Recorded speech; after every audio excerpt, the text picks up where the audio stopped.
Breaking news చూస్తున్నాం. Social media ఇన్ఫ్లుయెన్సర్లు YouTube Harsha Sai మీద రేప్ కేసు నమోదు కావడం టాలీవుడ్ లో సంచలనం సృష్టిస్తుంది. పెళ్లి పేరుతో తన దగ్గర 2 కోట్లను వసూలు చేసి మోసం చేశాడని, పలుమార్లు అత్యాచారానికి పాల్పడ్డాడు అంటూ బాధితురాలు పోలీసులను కంప్లైంట్ చేసింది. ఇక ఈ క్రమంలోనే యూట్యూబర్ హర్ష సాయి కోసం పోలీసులు ముమ్మర గాలింపు చర్యలు చేపట్టారు. ఇంకా పరారీలోని యూట్యూబర్ హర్ష సాయి ఉన్నారు. నిన్న వైజాగ్ లో వెతికిన సైబరాబాద్ పోలీసులు విజయవాడలో ఉన్నట్లు అనుమానం వ్యక్తం చేస్తున్నారు.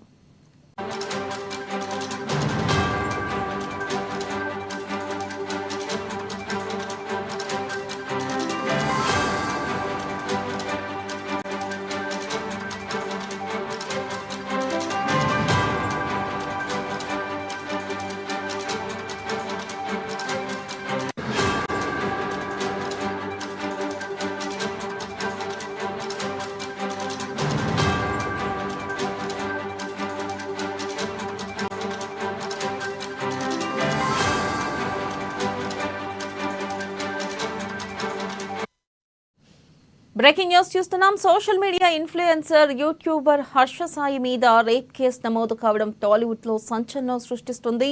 పెళ్లి పేరుతో తన దగ్గర 2 కోట్లను వసూలు చేసి మోసం చేశాడని, పలుమార్లు అత్యాచారానికి పాల్పడ్డాడు అంటూ బాధితురాలు పోలీసులకు కంప్లైంట్ చేసింది.